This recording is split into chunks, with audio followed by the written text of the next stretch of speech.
Вечер в городе был настолько обычным, что никто не заговорил бы о нем, и никто бы его впоследствии не вспомнил. Улица также была озарена теплым светом старых фонарей. Также прогуливались хорошо одетые люди, уставшие и радовавшиеся свободному вечеру.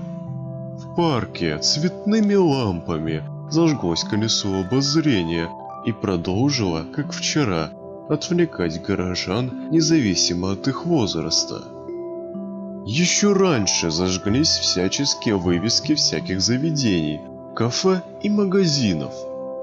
В обычный вечерний шум закрался несуразный звук, часто пропадая насовсем и снова возобновляясь. Мороженщик долепливал ложкой рожок для маленькой покупательницы. Ребенок, застывший от счастья, получил лакомство прямо в руки. Мама поблагодарила продавца, и они продолжили путь к многолюдной набережной спокойной реки. Праздник и уют, как всегда, воцарился на этой улице. И так бывало только в детстве. Расплывчатый силуэт великана с трудом обрисовывался за вершинами самых высоких и старых домов. Говор людей не прекращался. Они все, в свою очередь, обратили внимание на волнообразные звуки, но никто не посчитал их подходящими для вечерней болтовни. Пару раз некоторые, не знавшие, как встрять в разговор, было обратили на них внимание, но все лишь пожали плечами. На скамейке расположилась пара немолодых и не старых людей, довершая еду из местного фастфуда. Женщина с серьезным и утомленным взглядом и мужчина, собравшийся что-то сказать. Звук продолжал усиливаться и не становиться при этом отчетливей. Земля подергивалась под ногами. Все люди до одного не понимали, в чем дело, и некоторые из них уже начинали волноваться. К их счастью, как раз в момент, когда один и тот же неожиданный вопрос застрял в их головах, силуэт великана обозначился безупречно четко. Ни одна городская мелочь не помешала его рассмотреть и стало еще тише. Великан огляделся с детским любопытством и все время безмятежно улыбался. И нельзя было понять, что он такого увидел.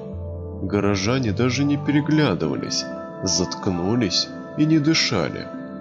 Их общий вопрос готов был рассыпаться и превратиться в крик или во что-то еще более простое и дикое. «Смотрите!» — сказал еще более неожиданно великан. И они все смотрели. Хоть он не указал куда и медленно пошел по широкой пешеходной улице, ненамеренно сотрясая землю и ненамеренно радуясь своему величию. Люди разбежались с криками, вне себя от страха, спотыкаясь о покрытие и бордюры. Великан шагал 10-метровыми шагами, сшибая скамейки, клумбы, наматывая на ноги провода и гирлянды, с треском, искрами и скрежетом. Ветер качался в верхушках прибрежных елей, стряхивая золото почти скрывшегося солнца, и лениво волновал длинные провода, стянувшие между собой высоченные дома. Великан хватался за крыши многоэтажек, как за перила, и посыпалась облицовка вместе с погнутыми антеннами. Площадь давно освободилась от людей, но неизбежно нашлись среди них слишком любопытные, остановившиеся подальше и повиднее, и сами никогда не объяснившие бы своих безрассудных действий. Великан с довольством потянулся, запрокинув руки за спину. Выдохнув, он осмотрел разрушение, непонятно с досадой или удовольствием, а может вообще с тихим восторгом. Но улыбка с его лица не слезла. Он продолжил свой путь к берегу, чтобы проверить, не стала ли река ручьем для него. Великан расставил руки, все еще не отошедший ото сна, и продолжил сеять безумие. Теперь эта огромная улица, по которой когда-то в забытом детстве за ручку водила его мама, показалась ему тропинкой. Он достиг обустроенной набережной и сел. С шумом опустил ноги в воду, уничтожив гладкое отражение.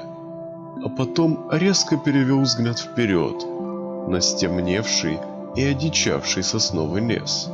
Река, беспорядочно все отражавшая, еще тогда успела ему надоесть. Люди уже не путались у него под ногами, они все отлично запомнили его, но ни один из них не узнал.